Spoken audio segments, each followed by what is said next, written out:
दोस्तों, यदि आप पब्लिक स्पीकिंग की कला में एक्सपर्ट बनना चाहते हैं तो इसके लिए यह सबसे बेस्ट बुक मानी गई है।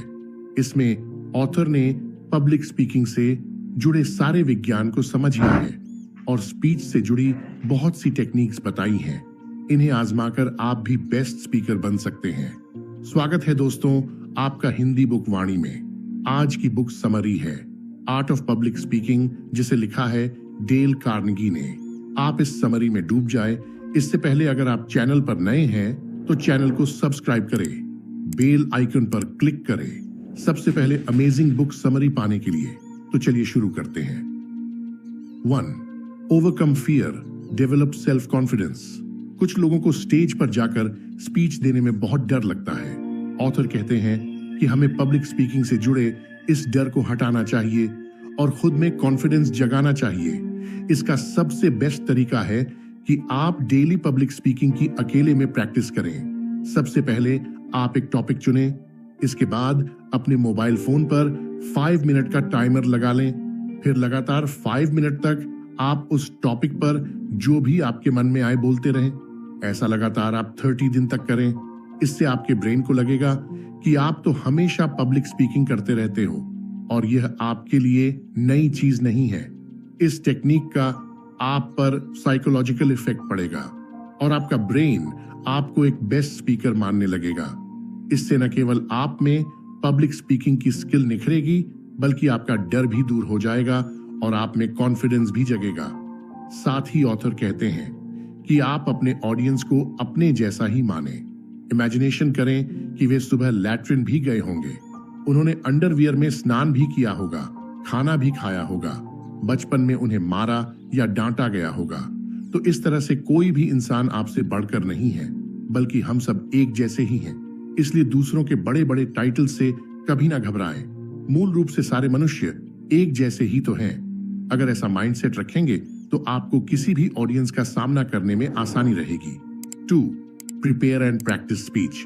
इसके बाद आप अपनी स्पीच लिखें। आप अपने टॉपिक के हिसाब से अपनी स्पीच के लिए रिसर्च करें, उससे related matter, examples and facts आदि कलेक्ट कर लें।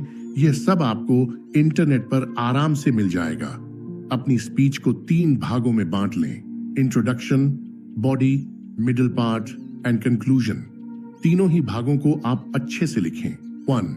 इंट्रोडक्शन में आप जिस टॉपिक पर स्पीच देने वाले हैं उसके बारे में लोगों को बताएं। अगर आप बढ़ती बेरोजगारी पर स्पीच दे रहे हैं तो रोल में आप इस प्रॉब्लम से लोगों को अवेयर करवाएं। 2. बॉडी, मिडिल पार्ट में आप इस प्रॉब्लम्स के डिसएडवांटेजेस, रीजंस, निवारणों और फैक्ट्स के बारे में बताएं। सबको पॉइंट्स में लिखें। इससे आपको स्पीच याद करने में बहुत आसानी होगी। 3.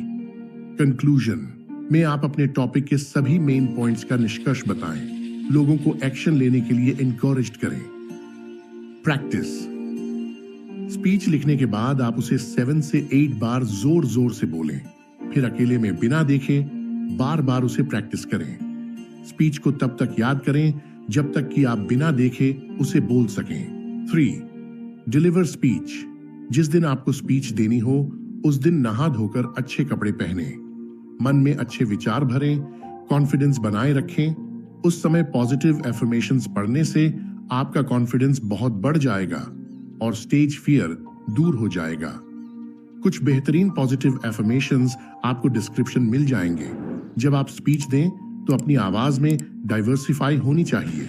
हमेशा एक ही टोन में ना बोलें। कुछ जोशीला हो तो आवाज को तेज करें और कभी सहानुभूति से भर दें। इस तरह हर इमोशन के अनुसार अपनी आवाज को ढालें। इससे लोगों को आप एक बेस्ट स्पीकर की तरह लगेंगे।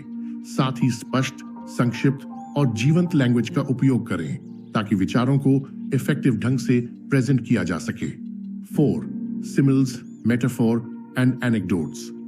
दोस्तों, आपको अपनी स्पीच को अट्रैक्टिव और इफेक्टिव बनाने के लिए उसमें 3 फिगर्स ऑफ स्पीच का यूज करना चाहिए: सिमिल्स, मेटाफोर एंड एनेक्डोट्स।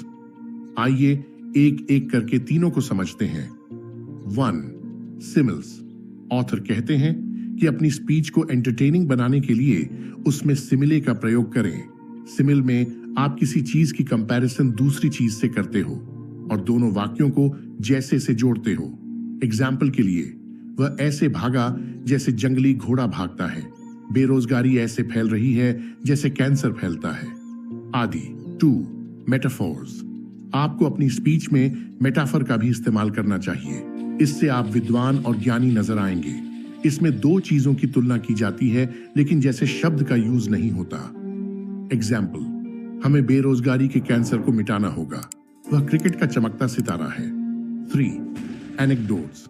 एनेक्डोट्स छोटी और मजेदार स्टोरीज या किस्से होते हैं जो कोई मॉरल या सीख लिए होते हैं। आप अपनी जिंदगी के पर्सनल एक्सपीरियंसेस भी बता सकते हो या ऐसी स्टोरीज सुना सकते हैं। स्पीच के बीच बीच ऐसे एनेक्डोट्स आपकी स्पीच में 4 चांद लगा देंगे एंड आप अपने ऑडियंस को बांधे रखेंगे।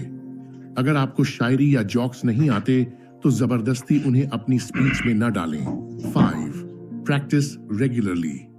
अंत में ऑथर कहते हैं कि पब्लिक स्पीकिंग एक स्किल है और किसी भी स्किल की तरह यह एक दिन में नहीं आ जाती, बल्कि आपको रूल बनाकर प्रैक्टिस करना होगा। जैसे कोई भी व्यक्ति एक दिन में बाइसिकल चलाना नहीं सीखता, उसी तरह पब्लिक स्पीकिंग भी एक दिन में नहीं सीख सकते। आप डेली अकेले में प्रैक्टिस करें, उसके बाद कुछ दोस्तों के सामने बोलने की कोशिश करें। कोई स्पीकिंग क्लब भी ज्वाइन कर सकते हैं या कोई कोर्स भी कर सकते हैं। जब भी कहीं बोलने का अवसर मिले तो जरूर बोलें। अगर आपको यह बुक परचेज करनी है तो लिंक डिस्क्रिप्शन में है। इस बुक में लिखी बातों को और अच्छे से जानने के लिए नीचे डिस्क्रिप्शन